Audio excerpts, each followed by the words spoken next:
Olá, meus amigos do canal É Demais. Estamos iniciando aqui o primeiro vídeo, né, com conteúdo especialmente para o IFP, tá? Instituto Federal do Piauí, mas aliás serve para todos os institutos, tá bem? Então, essa playlist aqui é para o Instituto, uma playlist do Instituto Federal. Então, você que vai fazer IFP, Piauí, especialmente, aqui nós vamos ter conteúdo para você. O conteúdo que vai estar aqui vai ser especialmente para você, tá bom? Então, vamos deixar de muita conversa e depois da vinheta, tá? Depois da vinheta nós já vamos começar com material para você. Então, se você ainda não é inscrito, se inscreva, compartilhe, fale para o seu amigo. Isso é muito importante para nos manter aqui. Então, um abraço e depois da vinheta, estamos aqui com o nosso conteúdo. Fui!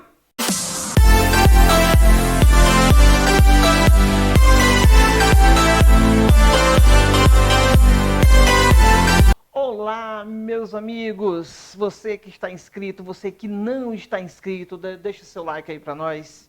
Isso é importante. E nós vamos começar com teoria dos conjuntos, tá bem? É um conteúdo cobrado sempre no IFP, bastante cobrado. E você já está vendo aí, tá? Nossa primeira imagem e a nossa definição, tá? De conjunto. O que é um conjunto? Um conjunto é entendido como uma coleção de coisas, né? Um conjunto de coisas que possui uma mesma característica. E é o que você está vendo aqui, tá? Olha só aqui. Aqui nós temos um conjunto de quê? Um conjunto de panelas, tá? Então isso aqui é um conjunto de panelas. Aqui nós temos um conjunto de colher. Na sua sala você tem um conjunto de carteiras. Aí na sua bolsinha de bota-lápis, né? Você tem um conjunto de lápis, de caneta, tá bem? Então é isso. Isso aqui é um conjunto, beleza? Então, o conjunto é isso, é um conjunto de coisas, tá? É uma porção de coisas reunidas através de uma característica, de uma propriedade, tá bom? Então, isso é conjunto. Se você aí vê, sei lá, um cercado com um cachorro, com um coelho, com um cavalo, todo mundo junto, você pode dizer que aquilo ali é um conjunto dos quadrúpedes, né? Beleza? Então, aliás, essa definição é muito importante que você compreenda, porque ela é que vai reger todo o conteúdo de conjunto, tá bem? Então, espero que você tenha entendido, tá? Tenha entendido que é um conjunto pela definição. Então, vamos para a próxima imagem aqui. Olha aí. Representação de um conjunto. Meus amigos, representação de um conjunto, ela pode ser chamada de representação tabular. Na representação tabular, os elementos são representados entre chaves e separados por vírgula ou, né, pontos, tá bom? Ou ponto e vírgula, beleza?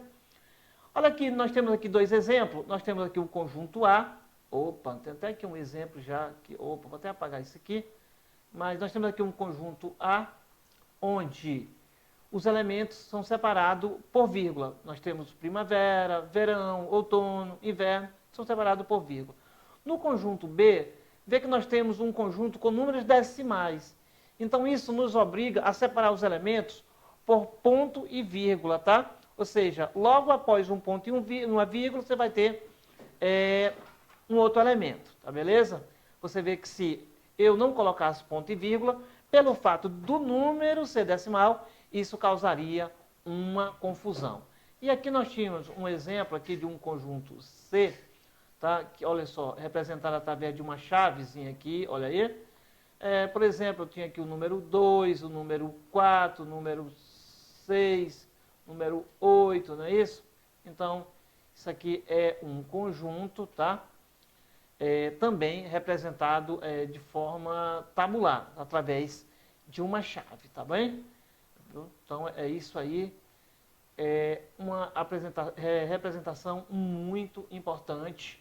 É a forma que você tem que entender, que tem que representar esse conjunto. Aqui, opa, aqui nós está tudo riscado, aqui não sei nem. Opa, deixa eu ver aqui. Nós temos aqui representação por por diagrama de Venn, tá? Representação pelo diagrama de Venn. Por que o nome diagrama de Venn? O cara que é dono dessa notação, né, idealizador dessa notação, o nome desse cidadãozinho era John Venn, tá? Olha só o nome do cidadão, John Venn. Então, em sua homenagem, tá, o nome dessa representação, dessa notação, foi chamado de diagrama de Venn. Tá bem? Então, a representação por diagrama de Venn, você tem um círculo, tá? Aliás, você tem aqui uma curva, né, uma área fechada, tá bem? E dentro dessa área fechada, você tem os elementos, tá bom? Essa curvinha fechada, você tem os elementos. Essa curva fechada não precisa ter esse formato aqui que o 2 tem, não. Qualquer né, linha aqui que você formar um elemento, né? Aliás, formar uma área fechada aqui, você vai ter, né, um conjunto, onde aqui eu posso chamar de Azinho, aqui eu posso chamar de Ezinho, tá bem? Então, isso aqui é uma forma de você representar um conjunto pelo diagrama de Venn. Muito importante também, tá? Então, você acabou de ver que nós podemos representar um conjunto de duas formas. Pelo diagrama de Venn e de forma tabular, né? Por chaves. E quando é representada por chaves, esse elemento, eles são, dentro do conjunto, eles estão representados por vírgula ou então ponto e vírgula, tá? Quando eles estão dentro de um conjunto por chaves. Tá bem? Então, isso aqui é o diagrama de Venn. Aqui nós temos um elemento A, o segundo elemento B, o elemento C. Aqui nós temos o elemento 1, o elemento 2, o elemento 3 e o elemento, tá, número 4. Tranquilo? Até aqui, né? Então, essa é a forma de nós representarmos um conjunto. Duas formas. Vá copiando aí, vá colocando aí, tá, num papel, porque é muito importante. Eu sempre digo que matemática e natação, alguém já tinha passado por aqui, né? Sempre digo que matemática e natação, ninguém aprende vendo vídeo apenas, tá? Tem que praticar. Então, é o seguinte, nós vamos para cá agora. Representação por uma propriedade. Nós vimos, né, representação por chaves, representação pelo diagrama de Venn, agora por uma propriedade, que também está dentro de uma chave. Por exemplo, aqui nós temos um conjunto P, onde ele tem elementos X, onde todos eles têm uma propriedade em comum, tá? Tem uma propriedade em comum. Então, agora eu falei um exemplo, agora há pouco, né? Eu poderia botar assim, um conjunto P, tá? É igual a X, tal que X são todos os elementos, né? Todos os animais quadrúpedes, tá bom? Olha aí, quadrúpedes. Então, dentro desse conjunto, você iria colocar apenas, tá, animais com 4 pés, não é isso? Com 4 pés. Então, tá aqui, são os quadrúpedes. Outro exemplo, né, eu tenho aqui A é igual a X, tal que todo X, né, é um dia da semana que inicia com a letra T. Então, quantos elementos tinha esse conjunto? Né? Tem esse conjunto com os dias da semana que começa com a letra T. Você ia ter um conjunto A, tá bom? Apresentando aqui, olha aí, com chaves, e ia ter um único dia, não é isso? Que é a terça-feira, meu amigo. Pronto, tá aqui, ó. Qual é a propriedade, tá bem? Temos um conjunto A, né? Com X elementos, onde todos os elementos, tá, têm a propriedade, uma propriedade, né? E qual é a propriedade aqui? É que seja dias da semana que comece com a letra T. E nós só temos a terça-feira. Nesse caso aqui, esse conjunto só teria esse elemento, que seria a terça-feira, tá? E o conjunto B? O conjunto B formado por quem? O conjunto B é formado por elementos X, né? Por X elementos, tal que esse X, tá? Esses elementos X, todos têm uma propriedade em comum. Qual é a propriedade? É que esses elementos, tá? eles sejam primos. Então, o conjunto B começaria por onde? Pelo 2, né? Pelo 3, sabemos que o 2 é o único número primo par. Mais uma observação aqui para nós. Aqui 5, 7, 11. E botar aqui reticência, porque esse conjunto, tá? Ele não acaba, tá? Você poderia ficar aqui até amanhã de madrugada e você não acabaria escrever esse conjunto. Não escreveria todos os elementos desse conjunto. Então tá aqui. Mas esse conjunto, ele está escrito por uma propriedade, tá bem? Necessariamente eu não precisaria escrever ele desse jeito aqui, tá bom? Na forma tabular. Então, vamos para a próxima. Mas antes de eu ir para a próxima, eu quero dizer para você o seguinte,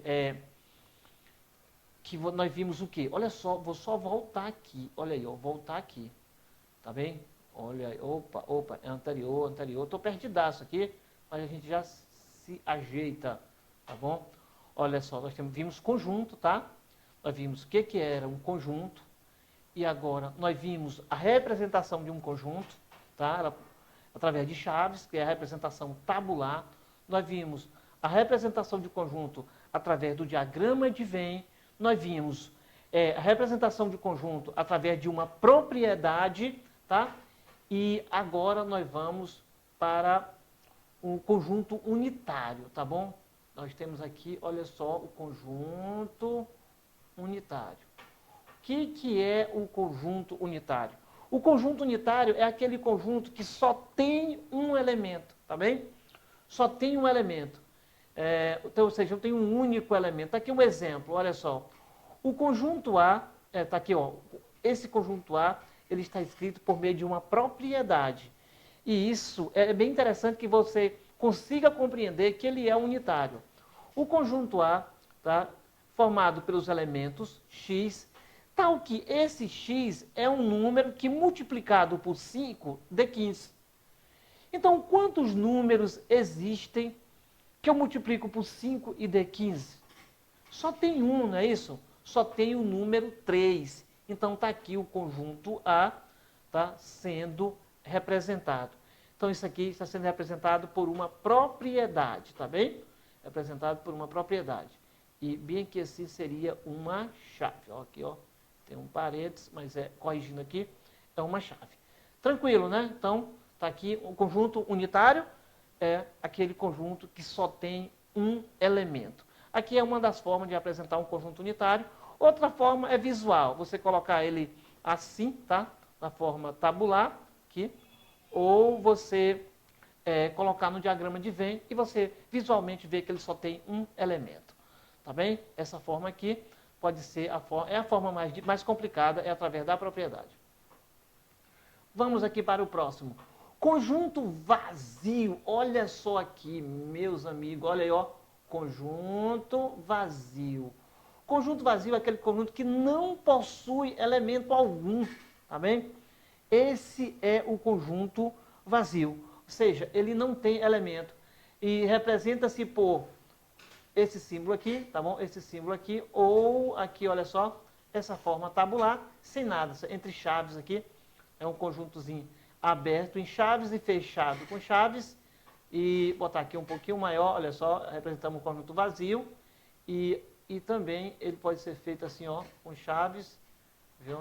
Olha aí, ó, sem nada dentro, tá bom? Ou seja, completamente vazio. Então, conjunto unitário tem um elemento, conjunto vazio não possui elementos, tá beleza? Tranquilo, tranquilão? Viu? Por exemplo, eu falei aqui de conjunto vazio, eu vou voltar só aqui um pouquinho, só para a gente enriquecer a ideia, tá? Só enriquecer a ideia aqui, conjunto vazio. Aqui, olha só, conjunto unitário. Mais um exemplo aqui de conjunto unitário, tá beleza? Bora botar aqui um conjunto do Brasil que começasse com a letra B. Aliás, um estado do Brasil que comece com a letra B.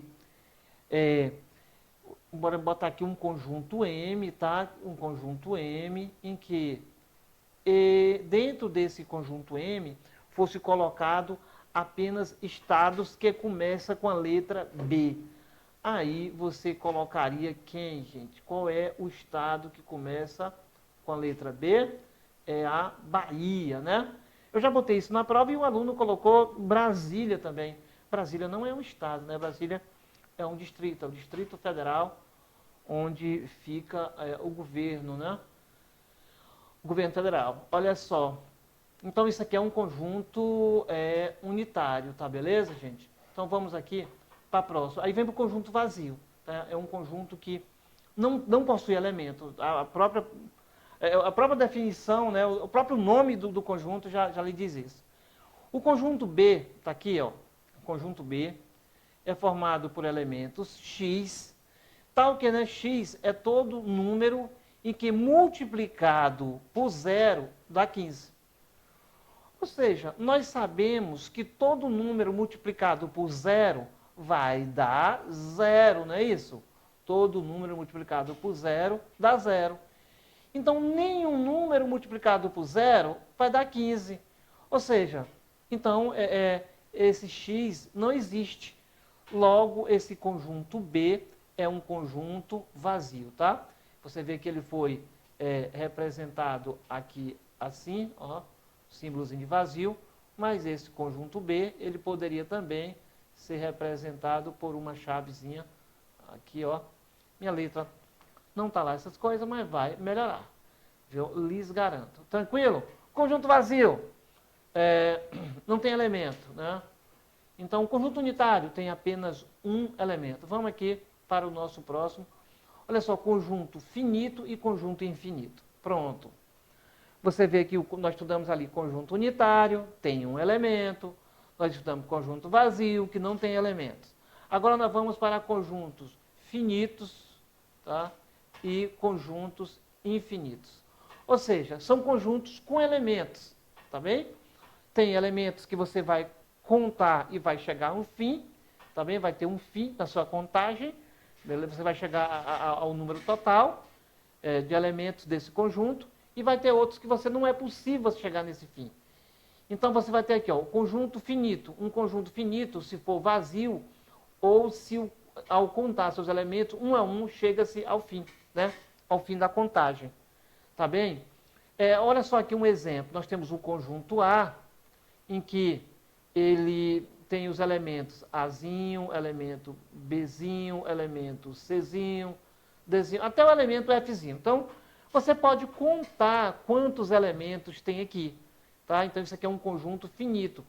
Eu poderia botar aqui também, o conjunto dos estados do Brasil.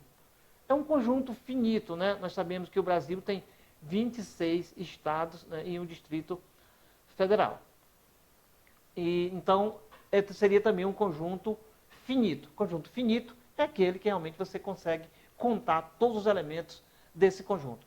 E agora vamos para um conjunto infinito. Olha aí, ó, conjunto infinito. É o todo conjunto que não é finito, claro, né? É todo conjunto que não tem fim, tá? Muito claro também. Um importante conjunto infinito é o conjunto dos números naturais. Está aqui. É o número que você usa para contar, né? Começando do zero. Então está aqui o conjunto dos naturais começando do zero, ou seja, é o n sem o asteriscozinho aqui, tá? Então, quando o n tem asterisco, não tem zero. Aí nós temos o conjunto dos naturais. Então, você começa a contar do zero, 1, 2, 3, 4, 5. Você pode ficar uma semana contando, tu não vai conseguir contar todos os elementos desse conjunto, tá bem? Então, é um conjunto infinito, tá certo? É muito fácil você diferenciar um conjunto finito de um conjunto infinito. Isso eu lhe garanto que é muito fácil, tá? Então, conjunto finito e conjunto infinito. Veja bem a diferença.